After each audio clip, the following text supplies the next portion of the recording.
ঋষিবর, একটা প্রশ্ন আছে যা বারবার আমার মনে উদয় হচ্ছে। আমি কি তার উত্তর পেতে পারি? বলুন রাজমাতা। ঋষিবর, একজন সন্তান মাতা বা পিতার পাপ বা পুণ্য ভোগ করে, তাহলে আমি এমন কি পাপ করেছি যার জন্য আমার পুত্র এবং পুত্রবধূকে বনের যন্ত্রণা ভোগ করতে হলো? রাজমাতা, যার কর্ম আর জীবনচক্র অন্তিম পর্বে দাঁড়িয়ে, অর্থাৎ যে তার জীবনের শেষটুকু কাটাচ্ছে, তাকে অকারণেই কষ্টের ভাগীদার হতে হয়, আর জীবনের শেষ পরীক্ষা দিতেও হয়। অর্থাৎ আমার পুত্রের পুত্রদেরকেও এই অসহনীয় কষ্ট সহ্য করতে হবে? মাতা, সংসারের সমস্ত প্রাণীর ভাগ্য সূর্যদেবের কন্যা মাতা ছোটির হাতে লেখা হয়। সেই জন্য নবজাতক শিশুর কুষ্ঠি 6 দিন পরে তৈরি করা হয়। আপনারা তো সাক্ষাৎ সূর্যদেবের বংশধর, সূর্যবংশীয়। যদি আপনার পুত্রবধূগণ পূর্বপুরুষ সূর্যের এবং তার কন্যা মাতা ছোটির আরাধনা করেন, তবে ভবিষ্যতে তাদের অনাগত সন্তানদের ভাগ্যতে সুখ এবং সমৃদ্ধি হওয়া নিশ্চিত হবে। মা ষষ্ঠীর কৃপাতে অতি শীঘ্র এই রাজমহলে দোলনা ঝোলানো হবে আর শিশুর কলরব শোনা যাবে।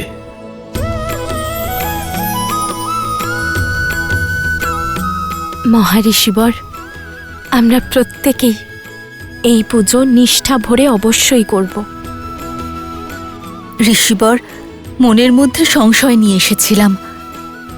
সেই সংশয় দূর করে দেওয়ার জন্য আপনাকে ধন্যবাদ।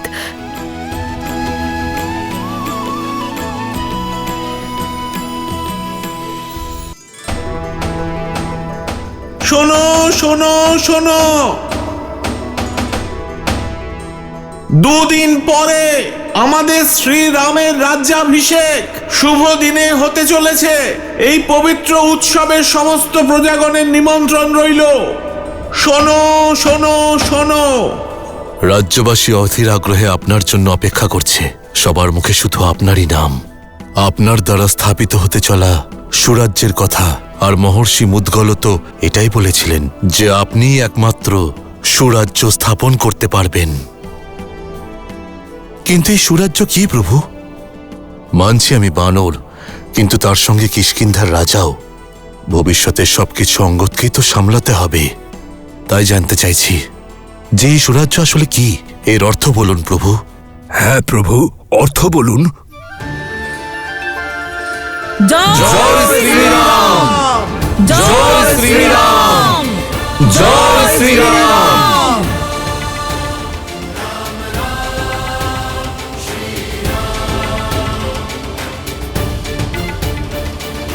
সুরাজ্যের অর্থ জানতে চেয়েছিলে না? সুখ, সমৃদ্ধি, সুরক্ষা এবং ন্যায় সুরাজ্যের জন্যই আবশ্যক। সুরাজ্যের অর্থ আপনার সম্মুখে মিত্র।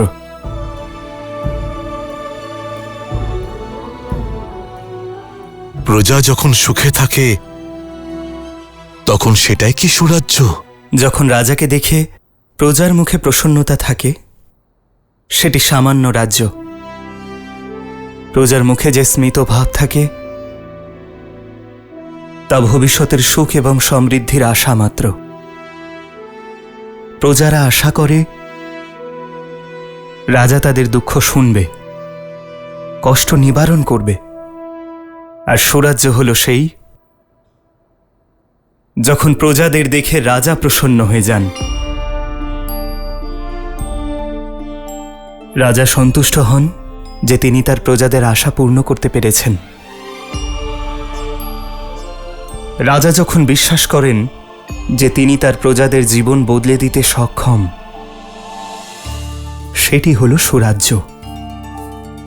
প্রজাদের দেখে রাজা তখন প্রসন্ন হন যখন তিনি জানেন যে না রাজার মনে কোনো প্রশ্ন আছে, না গ্লানি আছে, আর না পীড়া আছে, এবং না তার প্রজার মনে। আজ আমার প্রজারা প্রসন্ন। আমি আমার প্রজাদের আশা পূর্ণ করে সুরাজ্যে পরিণত করতে চাই মিত্র। আর যখনই সময় আসবে তখন আমিও প্রসন্ন হব। এসো মিত্র। জয় শ্রীরাম, জয় শ্রীরাম, জয় শ্রীরাম, জয় শ্রীরাম, জয় শ্রীরাম।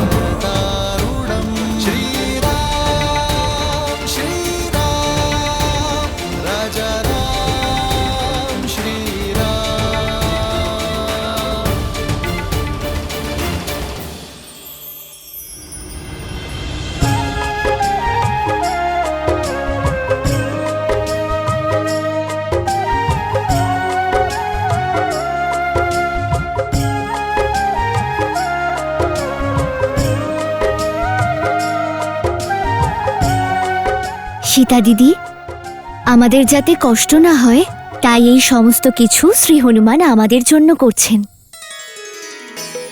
কিন্তু আমার খুব খারাপ লাগছে। হনুমান শুধু আমাদের জন্য করছেন না শ্রুতকীর্তি, আমাদের পিছনে আমাদের প্রজাদের স্ত্রীরাও আছেন। তাদের যাতে কষ্ট না হয় সেই জন্যই করছেন। হ্যাঁ দিদি, কিন্তু এসব তো শুধু আমাদের জন্যই হচ্ছে, তাই না? হ্যাঁ, এটা আরম্ভ, আর এটাই নিয়মে পরিণত হবে। যে কোনো কিছু কোনো না কোনোভাবে তো আরম্ভ হয়। স্বচ্ছতা কেবল ধুলোমাটি পরিষ্কার করে না, এক সুস্থ জীবনের ভিত্তি প্রতিষ্ঠা করে। রাজ্যের সবাই যদি সুস্থ থাকে, আমাদের রাজ্যও সুন্দর হয়ে উঠবে।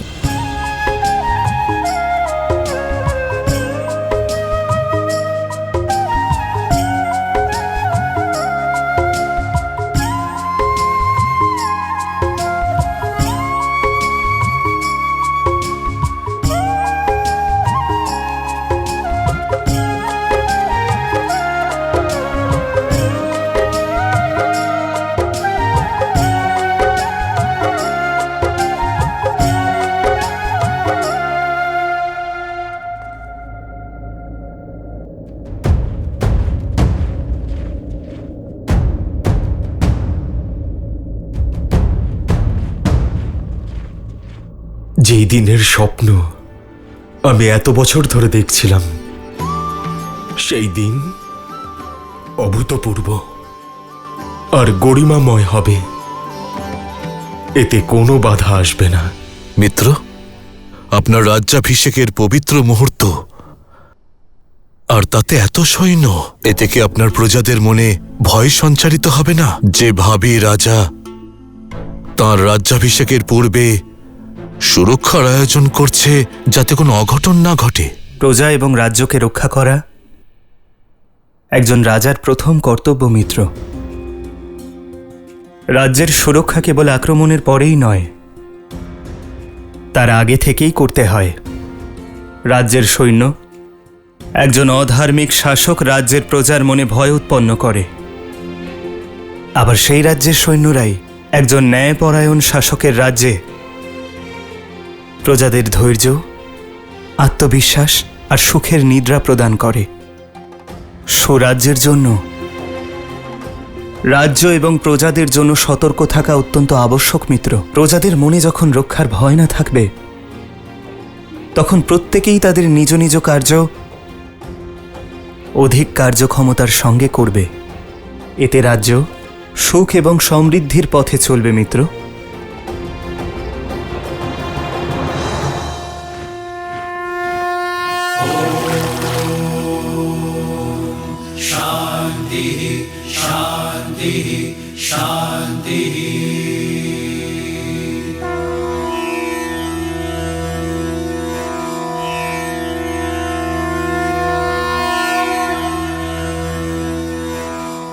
হে সূর্যদেব, রঘুবংশের কুলবধূর পুজো আর প্রার্থনা স্বীকার করুন।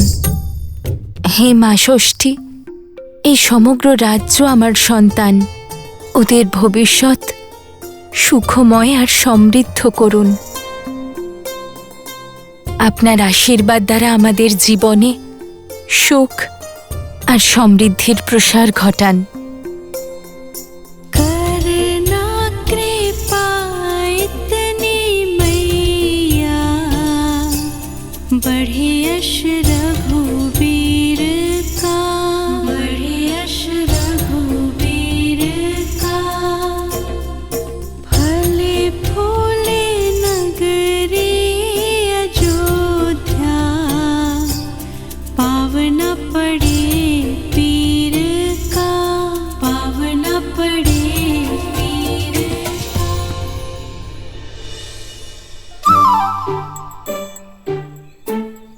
কে এই উদ্ধত? লুকিয়ে আছো কেন? বেরিয়ে এসো।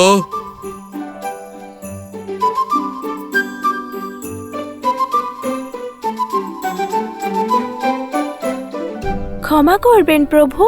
আর তা কিসের জন্য? কারণ আমাদের জন্য আপনার আঘাত লেগেছে।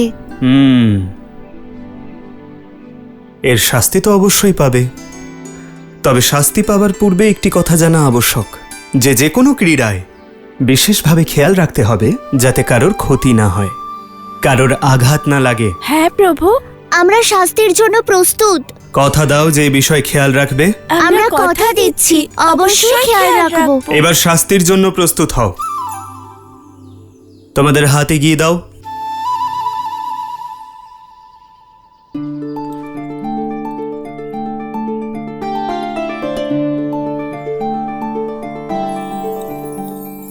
এটা আমাদের জন্য? হ্যাঁ, তোমাদের সততার জন্য। তোমরা লুকিয়ে পালিয়েও যেতে পারতে, কিন্তু তোমাদের ডাকা মাত্রই তোমরা এলে, নিজেদের ভুল স্বীকার করে শাস্তির মুখোমুখি হলে। এই সততা জীবনে বজায় রেখো। চলো আরো একটি খেলা খেলি। এবার দেখবো তোমাদের মধ্যে দ্রুত কে দৌড়তে পারে। দৌড়ো।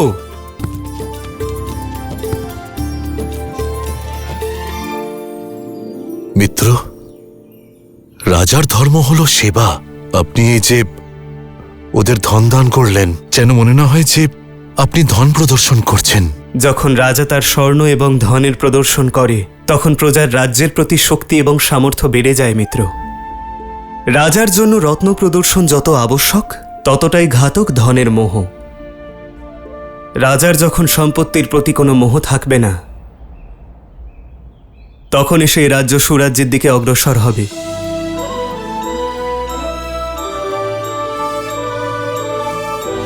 রাজার সম্পত্তির ওপর প্রজার গর্ব, আর রাজার কাছে তা ভার, এটাই সুরাজ্যের সার।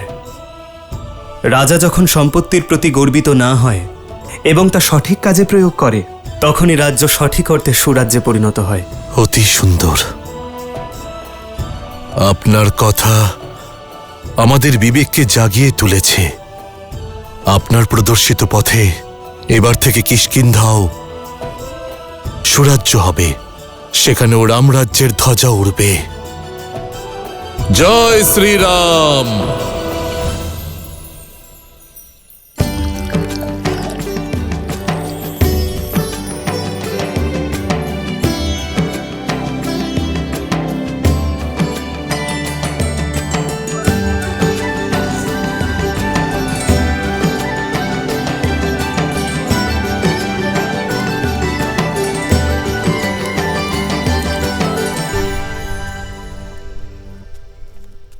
তোমরা সবাই অপরাধী।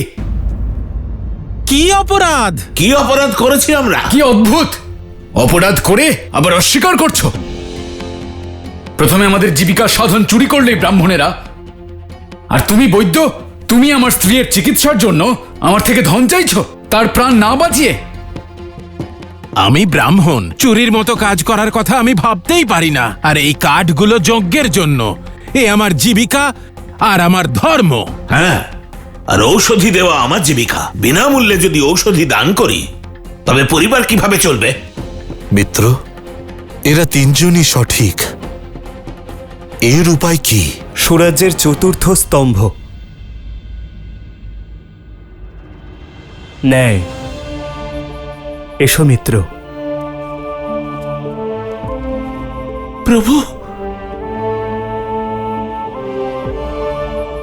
প্রণাম প্রভু। কি হয়েছে? অযোধ্যায় এমন কোলাহল কেন? কিছু হয়নি রঘুনন্দন, আমরা শুধু এইভাবে। রাজার কাছ থেকে প্রজার সমস্যা লুকোনো, রাজার পরাজয় এবং রাজ্য পতনের সূচনা। নিঃসংকোচে বলুন। প্রভু, সমস্ত দিন সূর্যের তাপে আমরা কাঠ সংগ্রহ করেছিলাম, কিন্তু হঠাৎ আমাদের কুড়ুল ভেঙে যায়। আমরা আমাদের কাঠ শুকোতে দিয়েছিলাম, ভেবেছিলাম এগুলো বিক্রি করে আমরা জীবিকা নির্বাহ করব। এই ব্রাহ্মণরা আমাদের কাঠ নিয়ে যজ্ঞে ব্যবহার করে ফেলেছেন। প্রভু, শাস্ত্র অনুসারে নিজে থেকে ঝরে পড়া কাঠেরই ব্যবহার কেবল যজ্ঞে করা হয়ে থাকে। আপনিই বলুন, শাস্ত্র রীতির পালন করে আমরা কি কোনো অপরাধ করেছি, পাপ করেছি?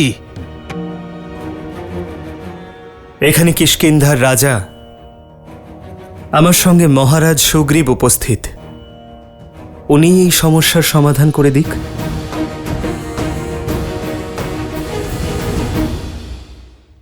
এই রাজ্য আমার পরিবার, আর আমি সবার শান্তির জন্য প্রার্থনা করছি মা। ওদিকে প্রভু শ্রীরাম আর এখানে মাতা সীতা সংসারকে সঠিক জীবন ধারণের শিক্ষা দিচ্ছেন। পৌরাণিক কথা অনুযায়ী ছট পূজা প্রথমবার মাতা সীতা দীপাবলির 6 দিন পর শ্রীরামের রাজ্যাভিষেকের পূর্ব সন্ধ্যায় পালন করেছিলেন। স্তোত্র আনন্দ রামায়ণ। সত্যিই তো, এই ব্রাহ্মণদের কোনো দোষ নেই। না আপনি অসত্য বলছেন, না আপনি কোনো অপরাধ করেছেন, না আমাদের বৈদ্যরাজের কথন ভুল। প্রভু, যদি কেউই ভুল না হয় তাহলে এই কলঙ্ক কেন? এর সমাধান কি প্রভু? শাস্ত্র অনুসারে যজ্ঞে স্বয়ং পড়ে থাকা কাষ্ঠের প্রয়োগ করাই নিয়ম। সেই জন্য ব্রাহ্মণ নির্দোষ। কিন্তু ব্রাহ্মণদের প্রতি ন্যায় বনবাসীদের প্রতি অন্যায় করছে, আর বনবাসীদের অন্যায় বৈদ্যরাজের অন্যায়ের কারণ। বনবাসীদের জীবিকার আধার ক্ষুণ্ণ হচ্ছে, তাদের জীবিকা নির্বাহে বাধা পড়ছে। এই অবস্থায় তাদের সাহায্য করার দায়িত্ব কাদের? ভুল বুঝতে পেরেছি প্রভু, এ সমাজের কাজ। যজ্ঞের ফলে প্রাপ্ত সুবিধের মূল্য দেওয়া আমাদের ধর্ম, আর তাই বনবাসীদের নতুন কুড়ুল আমরা দেব। আমরা কর্তব্য পালন করব। প্রভু, ধর্মই আমাদের ন্যায়ের ভিত্তি হয়ে গিয়েছিল, তাই পথভ্রষ্ট হয়েছিলাম। আসলে ন্যায়ই তো ধর্মের আধার হওয়া উচিত। মিত্র, আজ এই ঘটনা আপনার সম্মুখে ঘটেছে, তাই ন্যায় বিচার হলো। কিন্তু যদি আপনার অনুপস্থিতিতে এমন ঘটে, তখন কি করবেন? যার প্রয়োজন আছে প্রথমে তাকে সাহায্য করব মিত্র। আসুন।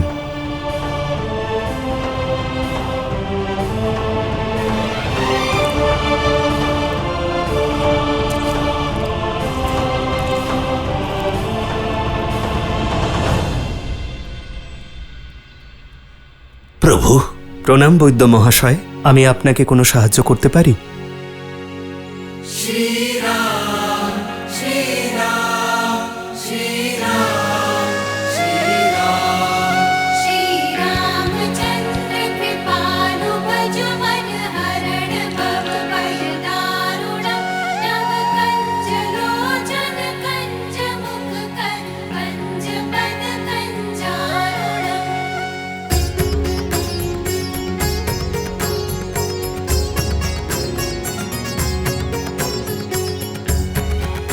মৃত্যু অবশ্যই পরমাত্মার হাতে, কিন্তু যখন কারো মৃত্যুকে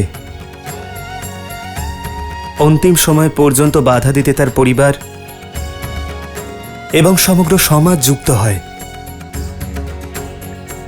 তখন তৈরি হয় সত্য এবং প্রকৃত রাজ্য। যখন কারো দুঃখের সময় কোনো উঁচু নিচু জাতি ধর্মের চিন্তা আসে না, তাকে বলা হয় সুরাজ্য। যখন রাজা তার প্রজার জন্য অধিক কিছু করে যাতে সে সক্ষম, তখন তৈরি হয় সুরাজ্য।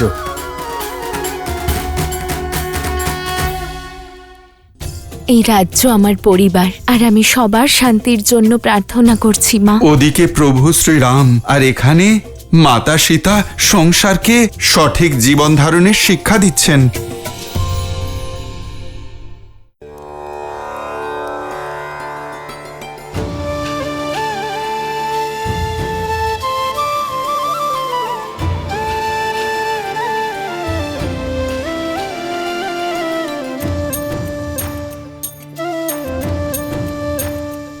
শুদ্ধ দেহ মনে অর্থাৎ স্নান এবং ভোজন করে ছট পুজোর প্রথম দিন আরম্ভ হয়। এই ভোগ গ্রহণ করার পর আমাদের 36 ঘন্টা উপবাস করতে হবে, অর্থাৎ পরশু ভোর। এই ব্রত শান্তির জন্য। যেখানে শান্তি থাকে সেখানে সুখ আর সমৃদ্ধি এমনিই চলে আসে।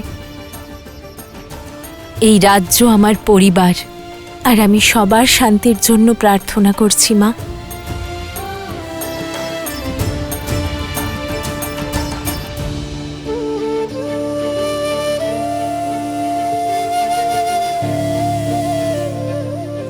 ওদিকে প্রভু শ্রীরাম আর এখানে মাতা সীতা সংসারকে সঠিক জীবন ধারণের শিক্ষা দিচ্ছেন। এত অল্প সময়ে এত কিছু শিখে আমি ধন্য হয়ে গেলাম।